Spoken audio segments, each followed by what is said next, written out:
ये कैसा डेमोक्रेसी है? कोई अपराधी नहीं है, कोई रेपिस्ट नहीं है, कोई आतंकवादी नहीं है, इस तरह कौन उठाकर ले जाता है? ये कहाँ तक सही है? ये भूख हड़ताल आज से ही नहीं चल रहा था, ये भूख हड़ताल करीब 20 दिनों से चल रहा था। क्या हमारे लोकतंत्र में शांतिपूर्ण भूख हड़ताल करना भी अब अपराध बन चुका है? जंतर मंतर से जो तस्वीर सामने आई है, उन्होंने पूरे देश में नई बहस छेड़ दी है। आखिर ऐसा क्या हुआ कि दिल्ली पुलिस को ऐसी कार्रवाई करनी पड़ गई? किसके इशारे पर ये सब किया? दरअसल ये घटना दिल्ली जंतर मंतर पर चल रहे प्रोटेस्ट का है, जहां पर सोनम वांगचुक 20 दिनों से भूख हड़ताल पर है। उसका तबीयत लगातार बिगड़ते जा रहे हैं। महज 20 दिनों में 10 केजी वजन उनका घट गया। 18 तारीख को सुबह जंतर मंतर पर अचानक दिल्ली पुलिस आते हैं और सोनम वांगचुक को उजला चादर में ढककर लेकर चले जाते हैं। ये गिरफ्तारी नहीं है, ये किडनैपिंग है, ये एक सोची समझी हुई साजिश है। वहाँ पर जब लोग सब पुलिस से पूछते हैं, वो लोग बता रहे हैं जो ये मेडिकल इमरजेंसी है, मेडिकल इमरजेंसी के नाम पर उन्हें ले जाया गया। ये तो एक बहाना है, मेडिकल इमरजेंसी तो एक बहाना है। यहाँ पर बात कुछ और ही है। अगर ले ही जाना था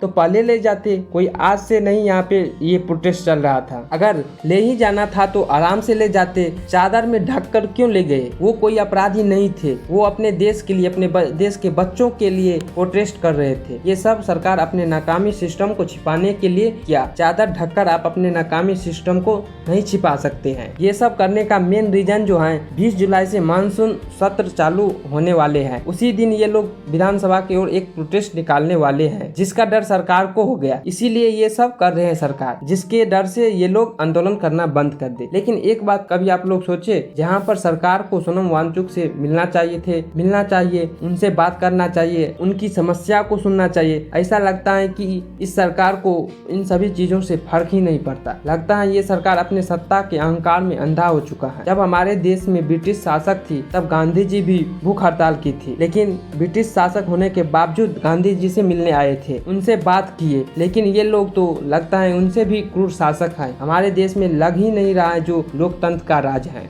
इस व्यक्ति को अगर कुछ होता है तो इसका दोषी हम और आप होंगे, ये बात सबको मालूम है। वीडियो पूरा देखिए, पता चल जाएगा। आज वो समय आ गया है जिसका हमें बेसब्री से इंतजार थे। सोनम वांगचुक एक साइंटिस्ट थे जो हमारे देश के लिए क्या सब नहीं किया। आज जो लेह लद्दाख में हमारे जवान 45 डिग्री -45 डिग्री में रह रहे हैं, वहाँ जो टेंट है वो यही टेंट बनाए थे। सोनम वांगचुक ने वो टेंट का आविष्कार किए थे। और आज भी हमारे देश के लिए, हमारे देश के बच्चों के लिए 18 दिनों से 20 दिनों से भूख हड़ताल पर है, जो अपने जान गंवाने के कगार पर आ गया है। उस व्यक्ति का आज हमारे देश में क्या इज्जत है आप देख सकते हैं। सत्ता पर बैठे लोग अपने अहंकार में अंधा हो चुका है। वो व्यक्ति जिसने देश के लिए बहुत कुछ किया, लेकिन आज जब वो भूख हड़ताल पर आए, दिन प्रतिदिन उनकी हालत बिगड़ती जा रही है। लेकिन सत्ताधारी नेताओं सब उनसे मिलने तक भी नहीं गए, उनका हाल समाचार पूछने नहीं गए। इन लोगों को ये मालूम नहीं है जो जनता सरकार बना सकती है वो जनता सरकार गिरा भी सकती है। और हमारे देश का शिक्षा मंत्री इतने बेशरम है, इस्तीफा देने की नाम तक भी नहीं ले रहे हैं। आज हमारे देश का धरोहर को आप लोगों की सपोर्ट की जरूरत है।